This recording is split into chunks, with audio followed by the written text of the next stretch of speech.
चाहते सब हैं कि हो ओजे सुरैया पे मुकीम, चाहते सब हैं कि हो ओजे सुरैया पे मुकीम, पहले वैसा कोई पैदा तो करे कल्बे सलीम। सलाम, नमस्ते, सत श्री अकाल। मैं हूं आपके साथ हर्षिता मिश्रा और आप देख रहे हैं टाइम्स मेल। मायावती इस वक्त मुसलमानों से बहुत ही ज्यादा खार खाई हुई हैं। बहुजन समाज पार्टी की मुखिया ने इस बार अपनी हार का ठीकरा मुसलमानों के माथे पर फोड़ा है। मायावती कहती हैं कि मीडिया के दुष्प्रचार ने मुसलमानों को गुमराह कर दिया। बीजेपी के मुस्लिम विरोधी प्रचार की वजह से मुसलमानों ने समाजवादी पार्टी की तरफ वोट कर दिया। मायावती अपनी सारी नाकामियों का ठीकरा मुसलमानों पर ऐसे थोप रही हैं जैसे मुसलमान उनका बंधुआ मजदूर हो, मुसलमान उनका खानदानी गुलाम हो, मुसलमान उनके चरण धोने वाला हो। मायावती अपनी हार के लिए मुसलमानों को ऐसे कोस रही हैं मानो मुसलमानों ने अगर बसपा को वोट दिया होता, मायावती इस वक्त मुख्यमंत्री पद की शपथ ले रही होती। वाकई ऐसे ऐसे नेता जब अपने गुरूर में चूर हो जाएं तो तब होता है उनका राजनीतिक पतन। यानी मुसलमान मुसलमान ना हुआ, मायावती का एहसान ढोने वाला एक मजदूर हो गया। सबको बस मुसलमान का वोट चाहिए, सबको बस मुसलमानों का संख्या बल चाहिए, सबको मुसलमानों की ताकत चाहिए, सबको मुसलमानों का खून पसीना चाहिए, मुसलमान किसी को भी नहीं चाहिए। आखिर क्यों मायावती को मुसलमानों से हो गई नफरत? आखिर क्यों मुसलमान हो गए मायावती से खफा? आखिर क्यों मुसलमान बन गए मायावती के लिए विलन? आखिर क्यों मिट गया मायावती का वजूद? आखिर क्यों मुसलमानों ने छोड़ा मायावती का साथ? आखिर क्यों मायावती नोच रही हैं अपने बाल? बताएंगे आपको और भी बहुत कुछ। लेकिन आप अगर हमारे चैनल पर नए हैं और पहली बार हमारी वीडियो को देख रहे हैं तो आप हमारे चैनल टाइम्स मेल को सब्सक्राइब कर लें, वीडियो को लाइक कर दें और बेल आइकन का नोटिफिकेशन बटन भी प्रेस कर दें ताकि बिना देरी हमारी हर खबर आपको मिलती रहे। लौटते हैं आप खबर की तरफ। मायावती का इस वक्त बहुत बुरा हाल हो गया है। पूरे 5 साल तक गांव गांव में घूमकर ब्राह्मण समाय करने वाली मायावती, हाथों में त्रिशूल लेकर हिंदुत्व का प्रचार करने वाली मायावती इस वक्त मुसलमानों से ऐसी खफा हैं मानो मुसलमानों ने उनका बहुत कर्ज खाया है और मुसलमान उनको वोट नहीं देकर बहुत बड़ी गद्दारी कर रहे हैं। जिस पार्टी में ऊपर से लेकर नीचे तक कहीं भी मुसलमानों का नामो निशान नहीं, उस पार्टी की मुखिया कह रही हैं कि मुसलमानों ने उनको वोट नहीं दिया, मुसलमान आगे चलकर बहुत पछताएंगे। बसपा सतीश मिश्रा ने अयोध्या में कहा था कि 23% दलित और 13% ब्राह्मण साथ आ जाएंगे तो बीएसपी की सरकार बन जाएगी। यानी मायावती की नजर में मुसलमान किसी गिनती के लायक भी नहीं था। मायावती में इतनी भी हिम्मत नहीं है कि अपनी हार का ठीकरा उस ब्राह्मण समाज पर फोड़ सके जिसके लिए मायावती उनके चरण पर बिछ गई। घूम घूम कर जिन ब्राह्मणों के चरण धो रही थी, उनका 13% वोट लेकर सत्ता के सपने देख रही थी। मजाल है जो भूल कर भी अपनी हार का ठीकरा ब्राह्मणों के सिर पर फोड़ते।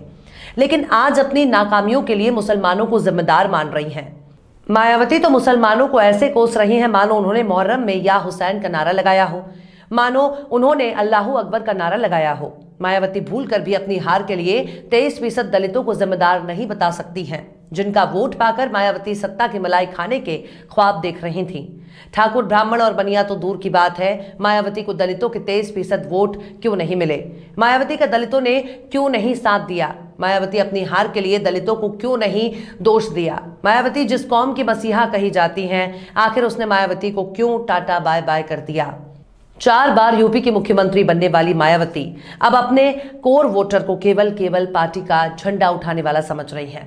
उनके टिकट करोड़पति और रईसों के लिए हो जाते हैं। कायदे से कहा जाए तो मायावती अब दलित की नेता भी नहीं रही।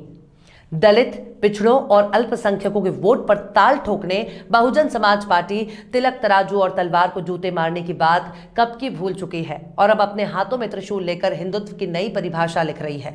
जो पार्टी किसी जमाने में नारा लगाती थी, मिले मुलायम काशी राम, हवा में उड़ गए जय श्री राम, उसी पार्टी की मुखिया अब जय श्री राम का नारा लगा रही हैं, ब्राह्मण सम्मेलन कर रही हैं। तो ऐसी पार्टी जिसकी अपने खुद का कोई सिद्धांत ना हो, ऐसी पार्टी जिसकी कोई राजनीतिक विचारधारा ना हो, ऐसी पार्टी जिसका राजनीतिक चरित्र नील बटा सन्नाटा हो गया हो, भला वो अपनी हार के लिए मुसलमानों को कैसे जिम्मेदार मान सकती है?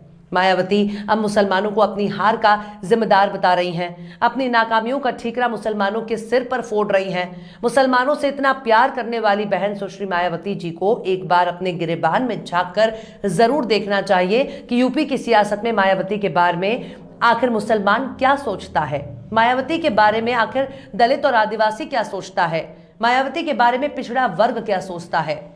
आखिर इन लोगों की नजर में मायावती की क्या हैसियत है? मायावती का अपने ही मुस्लिम नेताओं को हर मौके पर नीचा दिखाने की कोशिश की। किसी जमाने में नसीमुद्दीन जैसे कद्दावर नेता को मायावती ने बेइज्जत करके निकाल दिया। मायावती को सिर्फ मुसलमानों का वोट चाहिए। मायावती की नजर में मुसलमान केवल उनका वोट बैंक है। ऐसे में मुसलमान मायावती को अपने सिर माथे पर क्यों बैठाए? मायावती ने जिस तरह से अंसारी परिवार के साथ सलूक किया, उसने भी मुसलमानों की जमीर को झकझोरने का काम किया। मुख्तार अंसारी के लिए मायावती ने सरेआम ऐलान कर दिया कि उनके दरवाजे अपने ही मौजूदा विधायक के लिए बंद हो गए हैं। चुनावों के ऐलान से कई महीने पहले ही पश्चिमी यूपी के कई बड़े और पुराने कद्दावर मुस्लिम नेताओं ने मायावती और बसपा से दूरी बना ली। वो इस्तीफा देकर दूसरी पार्टियों में जाने लगे। आखिर इसकी क्या वजह रही, मायावती को बताना चाहिए।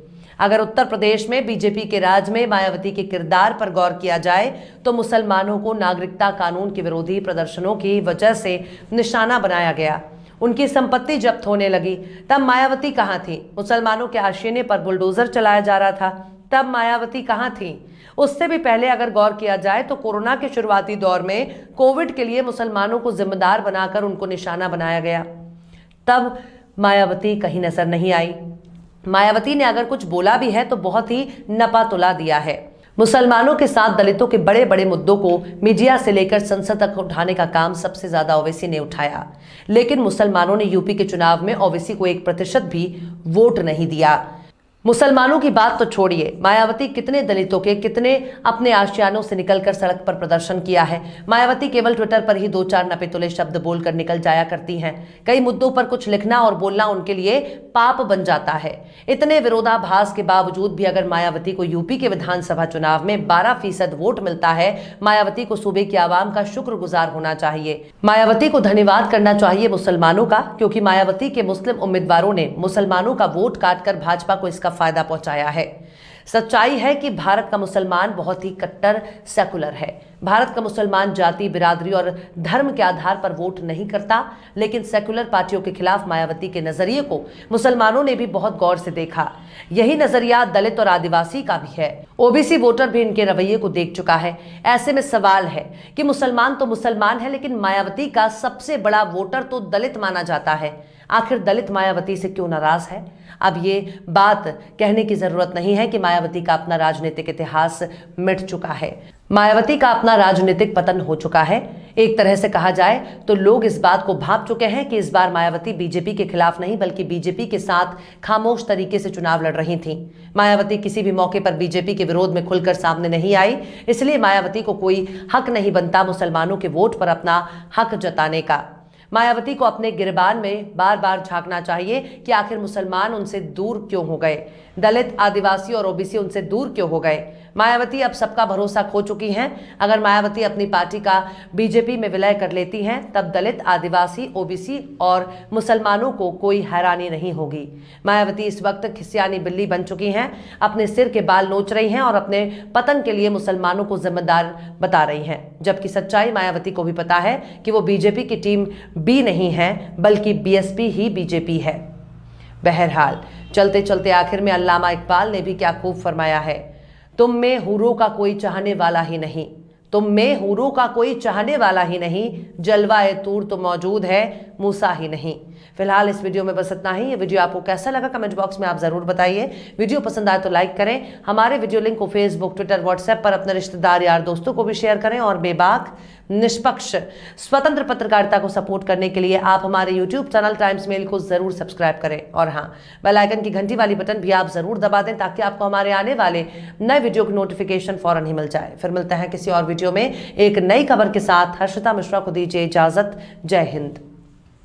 तो देख लिया आपने हमारे इस वीडियो को। हमें उम्मीद है कि आपने हमारे वीडियो को लाइक किया होगा और दूसरों को भी शेयर किया होगा। अगर अभी तक आपने हमारे चैनल टाइम्स मेल को सब्सक्राइब नहीं किया है तो जल्दी से सब्सक्राइब कर दें और बेल आइकन भी प्रेस कर दें।